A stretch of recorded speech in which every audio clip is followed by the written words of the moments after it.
우리의 삶이 그렇지 않습니까? 여러분, 일주일 동안의 삶, 분명히 하나님 함께 하시고 예수가 함께 하신다고 약속하셨는데 그 도움의 손길, 그 걸음들, 어떤 것도 잘 보이지 않고 사실은 늘 혼자이지 않습니까? 남편도 아내도 부모와 자식도 함께 할 수 없는 그때마다 우리가 이제 고민하죠. 내가 분명히 주일날 예배 드렸는데, 내가 말씀 읽고 기도했는데, 찬양했는데 하나님 어디 계시는가? 그러니까 저도 요새 좀 고민하는 게 그겁니다. 하나님 어디 계시는가? 하나님 우리와 함께 하시는가? 근데 의심하는 게 아니라 묻는 거죠. 하나님께. 하나님 왜 그렇습니까? 왜 이렇습니까? 왜 혼자인 것 같습니까? 왜 우리 삶은 이렇게 나아지지 않습니까? 나아진다는 말이 좀 오해를 불러일으킬 수는 있어요. 사람들에게 나아짐은 잘 먹고 잘 사는 거예요. 근데 그게 쉽지 않습니다. 잘 먹고 잘 사는 거를 버리고 온전히 하나님 말씀 순종하며 산다는 걸 복으로 여기는 게 너무 쉽지 않아요. 현실은 잘 먹고 잘 살아야 되니까. 서울에 어제 보니까 아파트 값이 뭐 이제 말을 무슨 어디 딴 홍콩에 온 것 같아요. 제가 보니까 기본 뭐 한 10억 이상이 들어가야 서울에 살 수 있는 거예요. 저는 고양시에 살고 있지만 예전에 서울 살 때 뭐 서울이라고 해도 뭐 그렇게 뭐 넉넉한 형편은 아니었으니까, 야, 이게 이런 도시가 돼버렸나? 지금 왜 이런 시대가 돼버렸나? 그러니까 우리가 점점 더 뭐에 매이냐면 집에 매이고 이런 돈에 매이고, 사람들이 자꾸 뭐 하냐면 실수합니다. 그리스도인들도 경제적인 것 때문에 실수하게 돼요. 왜냐면 아시지만 여러분, 경제적인 것을 쫓아가다 보면 삶이 너무 넉넉하지 않거든요. 얼마나 우리가 힘들어요. 하루하루 살기도 힘들고, 내일 일은 내일 걱정하라고 했지만 사실 내일이 오늘 걱정이 되고 1년에 걱정이 되고 계속 걱정이 되죠. 풀어가기가 쉽지 않습니다. 그럴 때 정말 하나님이 나를 돌보시고 보호하시는가? 저는 분명히 보호하시고 돌본다고 믿고 있는데 이걸 어떻게 적용하느냐가 다 다른 것 같아요. 그래서 예배가 필요한 겁니다. 그렇지, 하나님 돌보고 계시지, 역사하고 계시지, 놓치고 있는 거예요. 삶의 현실 속에서 자꾸 무너지니까. 참 쉽지 않습니다, 이렇게 말씀드리면서. 왜냐하면 저도 똑같은 고민을 같이 하고 있는데 하나님 어떻게 인도하시는가? 그럴 때마다 뭐를 하냐면 기도하고 예배 드리면서 마음을 다 잡는 거죠. 그러다 보면 나중에 이 뒤를 돌아볼 때 우리가 깨닫죠. 뭐를요? 하나님의 선하심과 인자하심이 나를 따라왔구나. 지금은 몰라요. 언젠가 그 순간 돼서 뒤를 돌아보면 그때 일이 여러분의 이렇게 느껴질 겁니다. 아, 그때도 하나님 함께 하셨구나. 그 지독한 시간에. 그게 우리 믿음이었으면 좋겠고 우리 예배였으면 좋겠습니다. 근데 여러분, 이게 쉽지가 않아요. 그런데 모여 예배 드리고 나누는 거죠. 서로가 필요한 겁니다. 그리고 혼자는 신앙생활하기가 너무 지독합니다. 지독해요. 만약 여러분 동굴에서 혼자 신앙생활 한다고 생각해보세요. 이건 길을 말할 수도 없어요. 말할 사람도 없고 기도를 부탁할 사람도 없고 얼마나 괴로워요. 나오셔야 됩니다. 함께 이렇게. 그게 우리 어머니가 하신 말씀이 있어요. 아버님이 일찍 돌아가시고 나서 남편 있는 사람이 그렇게 부럽다. 평생 싸우셨거든요. 좋은 적이 없었어요, 제가 볼 때는. 근데 그 남편이 그리운 거예요. 그래서 우리가 이렇게 공동체로 함께 걸어가는 거라는 생각이 듭니다. 그래서 예배는 모이고 나누고.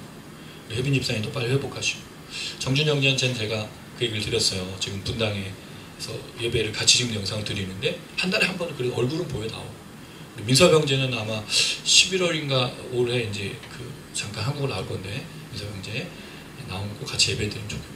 사실 공동체로 이렇게 걸어가는 게 중요한 거니까. 좀 얘기가 샜지만 잘 사는 그리스도인, 우리가 잘 늙는 그리스도인, 참된 그리스도인 살펴보면서 이렇게 좀 정리를 해볼 수 있을 것 같아요. 이제 오늘 다시 요한계시록으로 돌아가는데 그 이야기들을 오늘 이렇게 좀 정리해 볼 수 있을 것 같아요. 사방에 여러분 마치 불과 유황이 떨어지는 요한계시록 종말의 상황, 핍박과 환난과 또 앞이 규환이죠. 왜냐하면 종말은 여러분 지금도 보시지만 이게 우리가 영적으로 보면, 그냥 물질적으로 보면 잘 못 느껴도 영적으로 보면 지금 시대가 어떤 시대인지 너무 잘 보이는 거예요. 이단과 사이비와 이 악귀들이 막 뛰어다니고 있는 거예요. 여러분, 사람들이 요새 어떤 모습인지 아세요? 지난번에 그런 일이 있어. 지하철에서 자기가 이혼 소송에서 져서 방화를 하려고 했던 사람들이 다 그런 거예요. 또 최근에 초등생들 납치하려고 20대 3명이 돌아다녔더니 뭐 살인 사건이 여러분 우리가 보았던 무슨 CSI 뭐 이런 미드에서 나왔던 그 현상들이 대한민국에서 벌어지고 있어요. 이게 악귀입니다, 여러분. 마귀가 있어요. 사탄이 역사하는 거예요. 그 속에서 우리가 뭘 찾고 있느냐? 이걸 보면 두렵고 무섭죠. 근데 요한계시록에서 아주 중요한 걸 오늘 얘기해주고 있어요. 그래서 제가 오늘 본문을 두루 도는 불 칼과 불과 유황이라는 제목을 잡은 거예요. 사실 이 본문을 이렇게 설교한 사람은 한 명도 없을 겁니다. 왜냐하면 이 설교는 1000년 후에 사탄이 풀려나는 극단적 종말론자들과 이단과 사이에 이걸 가지고 장난쳐요. 사탄이 풀려나면 마지막에 천년왕국 후에니까 사탄이 풀려나 사람들을 미혹해가지고 마지막 전쟁에 최후 심판이 이렇게 하는데 고문하고 왜 휴가 안 당한 사람들 그래서 휴가 안 당한 사람 막 고문하고 괴롭히고 신앙을 버리게 하는 거로 막 얘기하거든요. 없어요, 그런 내용이. 그런 내용이 아니에요. 왜냐하면 지난번에 천년왕국 전의 전쟁도 얘기했지만 오늘도 유사하거든요. 그래서 어떤 학자들은 두 사건이 다른 게 아니라 동일한 걸 세부적으로 나눈 것 뿐이다. 그러니까 천년 후, 천년 전도 아니고 사실 천년이라는 게 딱 천년이 아니거든요. 상징적인 숫자니까. 그럴 때 그 전쟁의 앞과 뒤가 비슷하다고 보는데 그럴 때 이 전쟁은 독특한 특징이 있어요.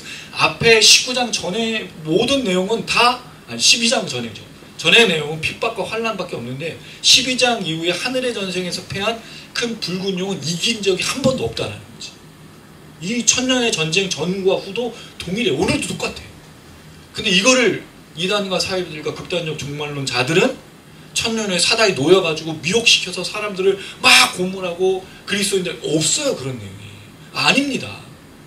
오히려 여기서 우리가 주목해야 될 아주 중요한 내용이 있어요. 그래서 오늘 이 본문을 그렇게 정했는데 잘 들어주시면 좋겠습니다. 성경을 잘 읽어야 됩니다. 성경을 더욱더 잘 읽어야 됩니다. 성도님들이 성경을 안 읽는 순간부터 목사들이 장난치는 거예요. 왜? 안 읽으니까 마음껏 얘기해도 돼. 그런 내용인지 아닌지 누가 물어봐요. 그래서 성도들이 성경 열심히 읽고 목사님 그게 그런 거 아닌 것 같은데 말하는 순간부터 어떻게 되겠어요? 공부하죠. 연구하죠. 근데 성도들이 왔는데 설교를 듣고 찬양할 때 일어나. 집에 가. 축복기도 받아야 되니까. 옛날에 그 맛있는 소금, 맛있는 소금이라는 찬양이 있었는데 중창 아카펠라로 저도 그걸 불러봤거든요. 성가대가 뭐 노래하면 실력 평가하고 축도를 받을 땐 일어나야지 하는 그런 내용의 가사가 있어요. 예배는 그게 아닙니다. 예배는 살아 움직입니다. 여러분 이 예배 속에 성령이 역사하실 때 성경을 안 들으면 일주일 동안 살아낼 힘이 없는 거예요. 여러분 배터리가 방전이 되면 뭐 해야 되죠? 충전해야 되잖아요. 핸드폰은 그렇게 열심히 충전하는데 영적 충전은 안 해요. 그렇지 않아요, 여러분? 핸드폰 충전은 핸드폰 어떻게 될까봐 막 얘를 애지순지 손에서 놓은 적 있어요, 여러분? 거의 없지 않아요? 핸드폰이 그냥 내 거야, 이거. 비싼 것도 아닌데 이걸 가지고 그냥 뭐, 여기 뭐. 물론 그렇게 하진 않지. 그냥 이걸로 계속 모든 걸 다 하고 있으니까. 성경을 읽어봤냐, 이거죠. 그 영적인 배터리는 자꾸 줄어드는 거예요. 깎이고 있는 거예요. 근데 몰라, 본인은. 물론 여러분 유튜브로 영상도 보고 유튜브로 설교도 듣고 하지만 유튜브가 중요한 게 아니라 여러분이 읽어야 돼요. 여러분이 읽어내셔야죠. 그건 목사님 얘기잖아요. 그리고 주일날 설교 들었으면 그 다음부터 여러분들의 삶으로 적용하는 말씀을 가지고 살아내야지 이 설교 들고 저 설교도. 그리고 되게 신기한 게 제가 옛날에 홍콩에 있을 때 성도들이 주일날은 목사님 설교를 듣고 주중에는 유명하신 목사님 설교를 다 섭렵을 해요. 무슨 의미가 있냐고 여러분.